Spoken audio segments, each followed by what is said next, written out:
আহমদ ইবনে হাম্বল রহমতুল্লাহ আলাইহি জিজ্ঞাসা করছেন, 100 বার যে সময় আল্লাহকে দেখছেন, 99 বার দেখার পরে ওনার মনে প্রশ্ন জাগছেন যে আমি যদি 100 বার পুরা হয় তো আল্লাহকে একটা প্রশ্ন করব।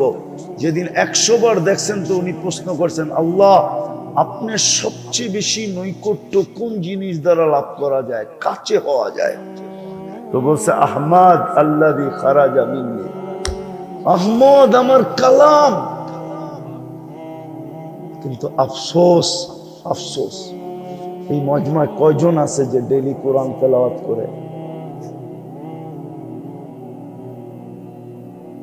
আপনি বলবেন আমি তো পারি না। আচ্ছা, আপনি পারেন না, আমার কোনো আপত্তি নাই, কিন্তু কয়জন আছে ডেইলি কোরআনটাকে একবার খুইলা একটু চোখ বুলায়? চোখ না বুলাইলেন এটাও বাদ দিলাম, ডেইলি কোরআনটাকে নিয়ে একবার চুমা দেয়? যুবকরা তো ডেইলি 100 বার চুমা দেয়।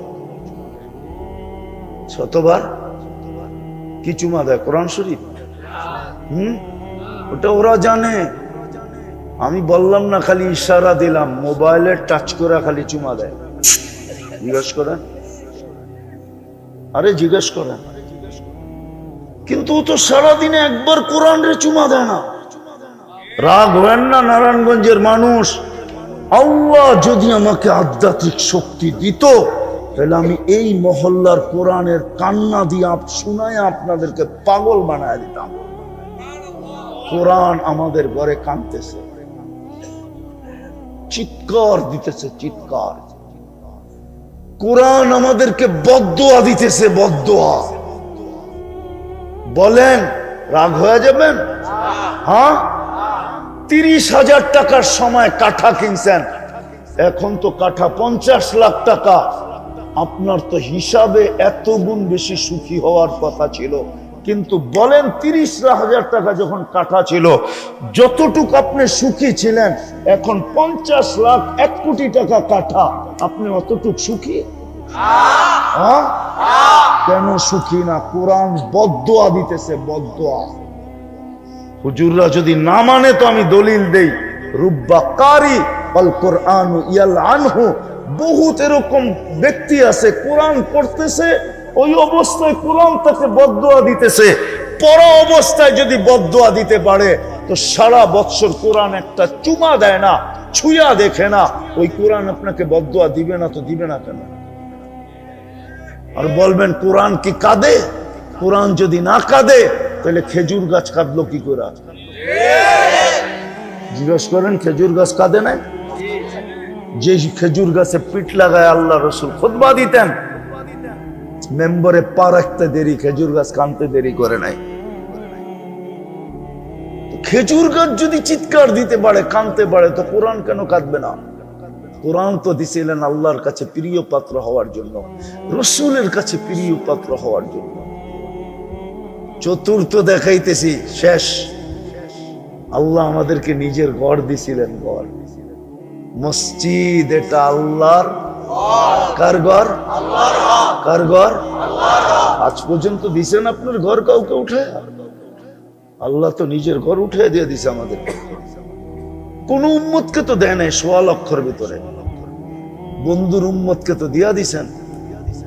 মনে হয় এই কারণে দিছেন যে তোমাদের পরে কোনো উম্মত নাই, তোমাদের পরে কোনো উম্মত নাই, রাখবো তো রাখবো কার জন্য? আমার বন্ধুর পরেও তো কোনো নবী নাই, রাখবো তো রাখবো কার জন্য? ঘর দিয়া দিলাম। আর আল্লাহকে যদি জিজ্ঞাসা করি, ঘর দিয়া দিলেন, আপনি থাকেন কই? আল্লাহ তো কোরআন দিয়া বুঝায়, আনা মাকুম আইনামা কুনতুম, আমি তো তোমাদের লগেই থাকি, ঘর দিয়ে কি করবো? বলেন আজকে ওই ঘর জুমা ছাড়া ভরে কয়দিন?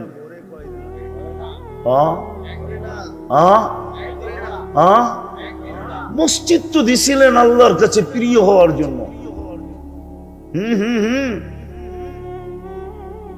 এই জন্যই তো হাদিসে আছে, যাদের ঘনিষ্ঠ সম্পর্ক মসজিদের সাথে, ওরা যখন 1-2 বেলা না আসে, আল্লাহ জানেন, কিন্তু ফেরেশতাদেরকে পাঠায়া দেন, খুঁজা বাহির করো কই গেল।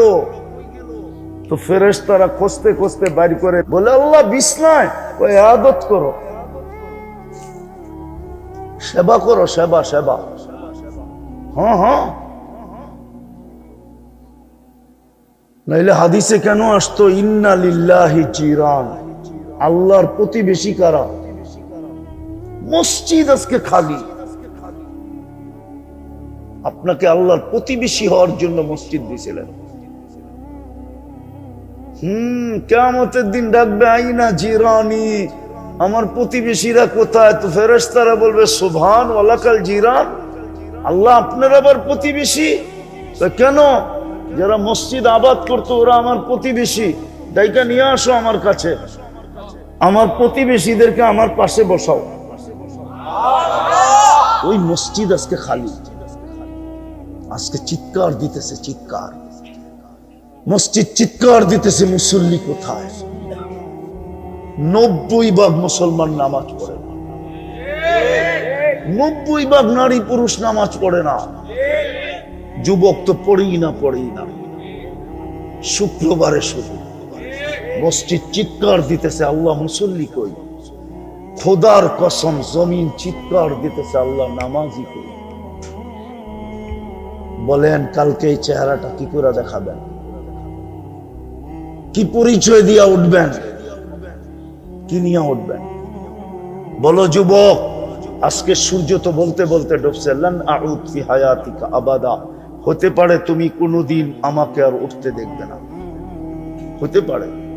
আমি এরকম জায়গা চিনি দুনিয়াতে, একটা না দুটা না, বহুত চিনি। 103টা দেশ তো এমনি হয় না। হাদিসে নেয়ামত বলতেছি, 103টা কমপ্লিট আমার, 7 মহাদেশ দেখা কমপ্লিট। কারণ আমি আপনাদের নতুন স্বাধীনতা দেখি নাই। ওই দিন আমি মাটিতেই ছিলাম না, প্রত্যেকে দেখলাম। ওই দিন তো আমি আকাশে ছিলাম। কোথায়? হ্যাঁ, আমার রাত্রে এশারের পরে খাওয়া দাওয়ার পরে আমার ফ্লাইট ছিল লন্ডন থেকে ক্যানাডায়। যখন আমি ক্যানাডায় নামছি তখন সকাল, ক্যানাডায় সকাল, বিলকুল ফজরের সময়। বাহির হওয়ার পরে আমাকে খবর দিছে দেশ স্বাধীন হয়ে গেছে। আমার দুঃখ থেকে যাবে মৌত পর্যন্ত, স্বাধীনতা দেখলাম না। হ্যাঁ হ্যাঁ, দুনিয়ায় শত জায়গা আমার চোখে দেখা আছে, রাত তো রাত মাটির সাথে মিশায় দিয়েছে। আজকে সূর্য বলতে বলতে ডুবছে। এই জন্য মেরে দোস্ত, ফুল ফোটা ছাড়া আকর্ষণের পাত্র হয় না। মানুষ হইলি আল্লাহর কাছে, রসুলের কাছে আকর্ষণের পাত্র হয় না। নিজেকে ফুটাইতে হয়। ফুটানোর জন্যই আল্লাহ মেহেরবানি করে আমাদেরকে মুসলমান বানাইছিলেন, উম্মতে মুহাম্মদী বানাইছিলেন, কালামুল্লাহ দিছিলেন, নিজের ঘর নামায় দিছিলেন ঘর। আফসোস তো লাগে, এরকম এলাকার ভিতরে যখন মসজিদের লেগা চান্দা করে তখনই আফসোস লাগে,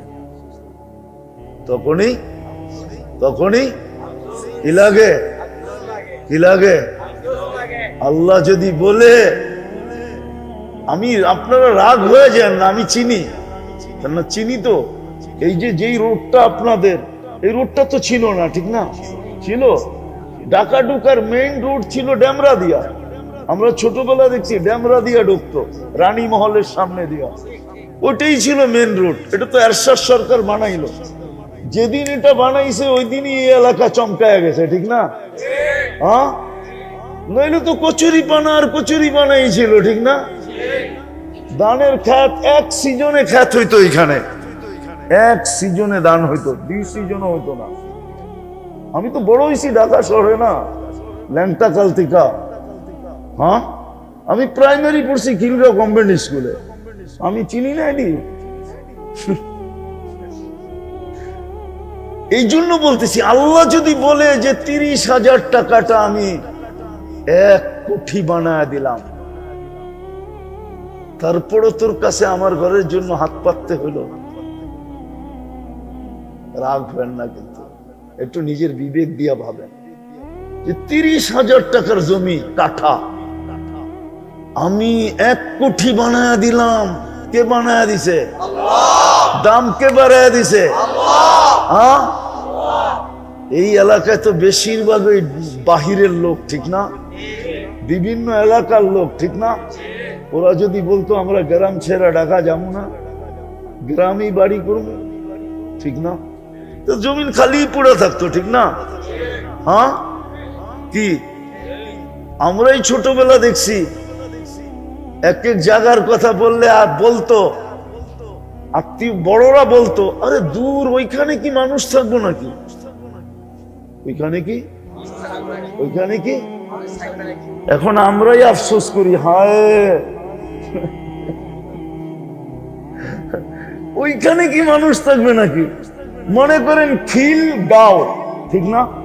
পুরান ঢাকার মানুষ রেখে তো দূর মিয়া খেতে যাবো নাকি, ওরা তো টাইনা কইতো খেতে কে যায়, নাম ওই খিল, খিল খিল গাঁও। কিন্তু এখন ঢাকায়ারা দেওয়ালে মাথা মারে আর কি বলে, হায় হায় কি ভুল করলাম, ঠিক না? তো আমি যেটা বুঝাইতেছিলাম, 30,000 টাকার কাঠার জমিনকে আল্লাহ বানায়া দিল কত? আল্লাহ যদি আপনাকে জিজ্ঞাসা করে 30,000 আমি বানায়া দিলাম 1 কোটি, তারপরও তোর কাছে আমার ঘরের জন্য হাত পাততে হলো, রাগ হয়ে গেলেন? অযৌক্তিক না যুক্তিসঙ্গত? আল্লাহ যদি জিজ্ঞাসা করে কি বলবেন? এই জন্যই তো আমার দুঃখ লাগতেছিল, হুজুরে চাঁদা করতেছিল যে এই এলাকায় মসজিদের জন্য চাঁদা, এখানে তো কারাকারি হবে। কি কারাকারি বোঝেন? কার আগে কে আয়া বলবে আমি পুরাটা করে দেব, আমি একতলা দিব, তুমি 2 তালা দিবে। এখানে পিলার কয়টা? 32 জনই তো পারে, 32টা পিলার করে দিব। আবার 32 জন পারে, আমরা 7 করে দিব। আবার 32 জন বললো প্রথমেই তো আমাকে 5 তালা 6 তালা দরকার নাই, 1 তালা হইলেই এনাফ। হ্যাঁ, আমি পুরাটাকে টাইলস করে দিব, সাজায়া দিব। হয় না? হয় না? হ্যাঁ, আমার কথাটা অযৌক্তিক বলে ফালায়া দিয়ে, কালকে আমরা আল্লাহকে কি দেখাবো? যাক, সর্বশেষ আমাদের হাতে এখনো বল আছে, এখনো আমাদের কাছে কার্ড আছে, এখনো ইচ্ছা করলে আমরা গেম করতে পারি। এই উম্মতের জন্য সুযোগ আছে, সেটা হলো তওবা। সেটা হলো কোন উম্মতকে আল্লাহ এই সুযোগ দেন নাই। কণ্ঠনালীতে রু আসার পূর্ব মুহূর্ত পর্যন্ত আমাদের কাছে সুযোগ আছে, তাও আমাদের নবীজির চোখের পানির কারণে কাঁদতে ছিলেন, তো জিবরিল আলাইহিস সালাম সুসংবাদ নিয়ে আসছেন। আল্লাহ জানে আপনি কেন কাঁদেন, বিদায় সুসংবাদ দিয়া পাঠায়া দিছে আপনার উম্মতের তওবা কণ্ঠনালীতে রু আসার পূর্ব মুহূর্ত পর্যন্ত আল্লাহ কবুল করবেন। তো কান্নার ভিতরে হাইসা দিয়া বলছেন, ইদানিয়া জিবরিল, ইদানিয়া জিবরিল, ইদানিয়া জিবরিল, তাইলে জিবরিল আমার উম্মত বেঁচে যাবে। হায় হায়, চলেন আজকে মনের থেকে আল্লাহর কাছে তওবা করি। করবেন? কে কে করবেন দেখি? পাক্কা? তাইলে বলেন আল্লাহ অতীত থেকে তওবা করলাম, বাস এতটুক বলেন, আল্লাহ অতীত থেকে তওবা করলাম। নামান আল্লাহ এখন প্রথম আকাশে, আল্লাহ এখন প্রথম আকাশে। কোথায়? ডাকতেছে, কে মাপ চাবি? আমি মাফ করে দিব। 3টা অভ্যাস করেন আজকের থেকে, পারবেন? ডেলি 2 বেলা তওবা করেন। ঘুমানোর সময় এই নিয়তে তওবা করেন যে শুইতে চললাম, উঠাইলে না উঠবো, না উঠাইলে তো চিরনিদ্রা। সকালবেলা উঠাই এই নিয়তে তওবা করেন যে আজকে সূর্য ডুবতে দেখতেও পারি, নাও দেখতে পারি। কত মানুষই তো সকালে সাইজা গাইজা গাড়ি নিয়ে অফিসের দিকে ছোটে, কিন্তু ঘন্টা 1.5 ঘন্টা 2 ঘন্টা 3 ঘন্টা পরে খবর আসে যে অপেক্ষা করো, লাশ আসতেছে। বিশেষ করে যুবকদের পায়ে হাত দিয়া বলবো, ডেলি 2 বেলা তওবা করো। সারাদিন কি করো না করো এটা আমার বিষয় না, কিন্তু 2 বেলা তওবা করো। দ্বিতীয়, আজকের থেকে ডেলি কোরআনটাকে নিয়ে একটা চুমা দেন, পড়েন না আপনি, চুমা দিয়ে রেখে দেন, মহব্বতে একটা চুমা দেন, পারবেন? হ্যাঁ, ওয়াদা যে এটা কোনোদিন মিস হবে না। আপনি দেখেন না কোরআন আপনাকে কি দেয়, দেখেন, শুধু চুমা দিয়ে রেখা দিন। এই উম্মতের সাথে তো আল্লাহর ইয়ারি ছিল, দোস্তি ছিল এতটুকু। আল্লাহ জানতেন 90% উম্মত কোরআন পড়তে পারবে না, কিন্তু আল্লাহ সইতে, আল্লাহ মানতে ছিলেন না যে কোরআন পড়তে পারবে না, ঠিক আছে, কোরআনের খতমের ছোয়াব ছাড়া আমার কাছে চলে আসবে বন্ধুর উম্মত। এটা হয়তো হয় কি কইরা, যাদেরকে আমি এত ভালোবাসলাম, এটা হয়তো হয় কি কইরা। তখন আল্লাহ সূরা ইখলাস নাযিল করছেন, সবচেয়ে ছোট, সবচেয়ে সহজ। একবার পড়বে 10 পারা, দুইবার পড়বে 20 পারা, তিনবার পড়বে 30 পারা। কিন্তু আফসোস তো এইখানে একজনও তো নাই ডেলি এই নিয়তে যে আজকে আমার আমল নামায় কোরআন পড়তে পারি না, তাতে কি আসে আর যায়। কোরআনের খতমের সোয়াব আজকে আমার আমল নামায় 1 খতমের সোয়াব লেখা হোক, এটা ভাইবা 3 বার সূরা ইখলাস পড়ে ডেলি, এরকম কজন এখানে পাওয়া যাবে? 2-4 জন পাওয়া, 2-4-10 জন পাওয়া যাবে। আগে বোঝেন, পড়ি আমি, কিন্তু উচিত ছিল 365 দিন পড়া, যাতে বৎসরের শেষে আমার আমল নামায় 365 খতম কোরআনের সওয়াব আসুক। এটা কিন্তু ভালোবাসার বিকাশ। এই জন্য আমি বলতেছি, আপনি পড়েন আর না পড়েন, একটা চুমা দেন, চুমা, নাইলে কোরআনের কান্না বন্ধ হবে না, কোরআনের কান্না বন্ধ হবে না, কোরআনের বদদোয়া বন্ধ হবে না। যার কারণে আমাদের ঘরে সব আছে, গাড়ি বাড়ি সব আছে, প্রসাদনী সব আছে, সুখের সমস্ত আসবাব আছে, কিন্তু তারপরও নিজের মাথায় নিজে পিস্তল রেখা গুলি করতেছে না, করে নাই? চিনেন আপনারে? আমার চেয়ে বেশি আপনারা চিনেন না। আমি চিনি ওর ছেলে অস্ট্রেলিয়ায় কোথায় থাকে, স্ত্রী কোথায় থাকে, মেয়ের জামাইকে কোথায় থাকে, আমি চিনি, বড় কাছের থেকে চিনতাম। কোনো জিনিসের অভাব ছিল না, কিন্তু সুখ ছিল না, চিত্তে সুখ ছিল না। দিবেন কোরআনকে আজকের থেকে চুমা? ওয়াদা? পাক্কা? সর্বশেষ আজকের থেকে মসজিদ ভরা দিব, পারবেন? আমি আপনাদেরকে বদদোয়া দিতেছি না, দুনিয়া দেখা বলতেছি। হতে পারে আপনিও থাকবেন, আমিও থাকবো, মসজিদ থাকবে, হতে পারে আপনার আমার বাড়ি মাটিতে মিশা যাবে। বলবেন এটা কি কইরা? প্রথম সুনামির 3.5 মাস পরে আমি গেছি, যেখানে ইন্দোনেশিয়ার সুনামি আসছিল। ঢাকার থেকে আমার ফ্লাইট ছিল 8.5 ঘন্টা। আমি এই 2 চোখে 350 কিলোমিটার দেখছি, একটা বাড়িও দাঁড়ানো ছিল না। কিন্তু আল্লাহর কুদরত, একটা মসজিদও একটা সুতার দাগ ছিল। আমি দেখা বলতেছি, 350 কিলোমিটার আমার এই 2 চোখে দেখছি। আমি ইন্দোনেশিয়া 8 বার গেছি, 8 বার।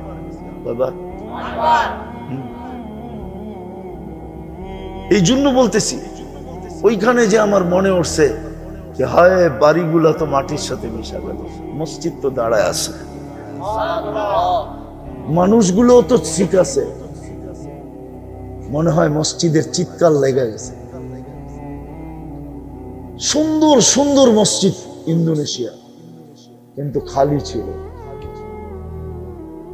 এরকম না হয় যে আমরাও থাকি, মসজিদও থাকলো, কিন্তু বাড়িগুলা মাটির সাথে মিশা গেল।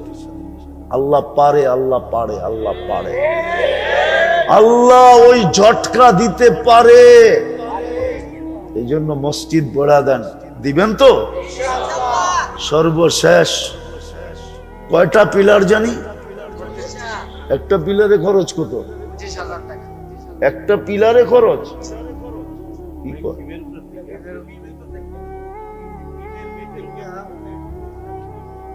উপর পর্যন্ত উঠাইতে, ছাদ পর্যন্ত মাত্র 25,000। কি কয়? আসেন কেউ যে আমি মা বাবার নামে একটা পিলার করে দিলাম, দেখি হিম্মত লাগান তো। 25 জন দাঁড়ান তো, যে ওই যে দেখছেন একজন আছে, এক পিলার করে দিবে, আর 24 জন দরকার। বলেন দেখি, আল্লাহর লগে লাগান ব্যবসা, দেখি জিতেন না হারেন, লস হয় না লাভ হয়, এটা আল্লাহর সাথে ব্যবসা। আর একজন 25 জন চাইতেছি আমি, কটা পিলার? 32 জন চাইতেছি, 25,000 টাকা করে। 25,000 এখন কোনো টাকা না। আপনি দায়িত্ব নেন, আমার কথাটা বোঝেন, আপনি দায়িত্ব নেন যে একটা পিলার আমি কমপ্লিট করে দিব। আমি কোত্থেকে আনবো? বন্ধু বান্ধব, আত্মীয় স্বজন, পাড়া প্রতিবেশীর থেকে আমি কালেকশন করব, আর পিলারটা আমি কমপ্লিট করে দিব। আপনি দায়িত্ব নেন, ডাইরেক্ট দিলেন না। আপনি 2-4 জনকে বললে হয়ে যাবে, দিয়া দিবে 25,000। 5 জনকে বললে 5,000 করে 25। এরকম দায়িত্ব কয়জনে নিতে পারেন দেখি, যে আমি একটা পিলারের দায়িত্ব নিলাম? বলেন। ওই যে মাশাআল্লাহ, আরে 32 জন হাত উঠায় ফেলেন না, আপনি দায়িত্ব নিলেন। দায়িত্ব বোঝেন নাই? আপনার ভাই ব্রাদার বিদেশে আছে, দেশে আছে, বন্ধু বান্ধব আছে, আপনি দায়িত্ব নিয়ে নেন। এটা তো ইচ্ছা করলে একটা ইয়াং ছেলেও নিতে পারে। দায়িত্ব নেন, আপনি পারবেন। আর দায়িত্ব নিতে কে কে পারবেন দেখি, যে একটা পিলার আমি কমপ্লিট করে দিব আমার দায়িত্বে।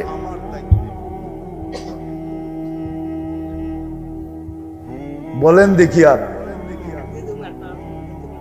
ওই দুইটা, একটা নিজে দিবে, একটা দায়িত্ব পালন করবে। কয়টা হইলো? আর 32টা। আরে হাত উঠায় ফেলান, হয়ে যাবে।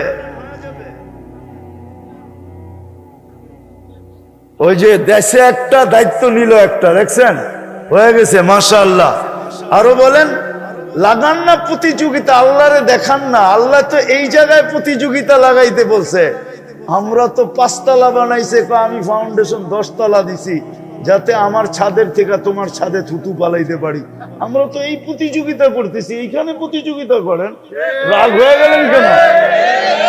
আপনি তো প্রতিযোগিতা করতেছেন এইখানে। তোমার 2 কাঠার বাড়ি, পাশে কিনছি 5 কাঠা, বানায় দেখা দিন। এই প্রতিযোগিতা কেন করতেছেন? এইখানে প্রতিযোগিতা করেন। ওটা করেন, আমার আপত্তি নেই, কিন্তু এইখানে করেন প্রতিযোগিতা। আসেন, কে আসেন যে আমি 2-3টার দায়িত্ব নিয়ে নিলাম, 32টা কমপ্লিট হয়ে যাক? পারবেন না ছেড়ে দিব মজমা? কি দায়িত্ব নিবেন? দেখি কে কে দায়িত্ব নেন। এটা আমি কিন্তু সহজ করছি, আপনার দিতে হবে না, আপনি কালেকশন করে দিবেন আত্মীয় স্বজন, বন্ধু বান্ধব থেকে। পারবেন? আমার তো মনে হয় ঘরে খবর নিলে বহুত মা বোন বলবে আমরাই করে দিয়ে দিব না। কি কেন? এখন নাকফুল বেচলেই 25,000 টাকা দাম হয়ে যায়। মাশাআল্লাহ, ওই যে একটার মাশাআল্লাহ। হ্যাঁ, এটাই দায়িত্ব নেওয়া, যে আমি একটার দায়িত্ব নিলাম। অতি তাড়াতাড়ি আমি এটা 25টা পিলার, 32টা পিলার কমপ্লিট হয়ে গেল। আর ছাদ তেমন নাই, ছাদ সহজ। বলেন তো আরো দেখি। একটু আগে আপনাদেরকে কি বুঝাইলাম, আর আপনারা কি বুঝলেন? আমি তো মনে করছিলাম 32টা বাঘও পাবে না কেউ, বাঘাবাগি হয়ে যাবে 1 সেকেন্ডে।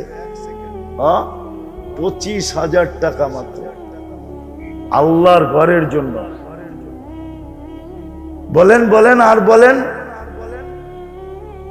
ওই যে একজন, আরো বলেন, আরো বলেন, আরো বলেন। 25,000 টাকা একটা পিলার।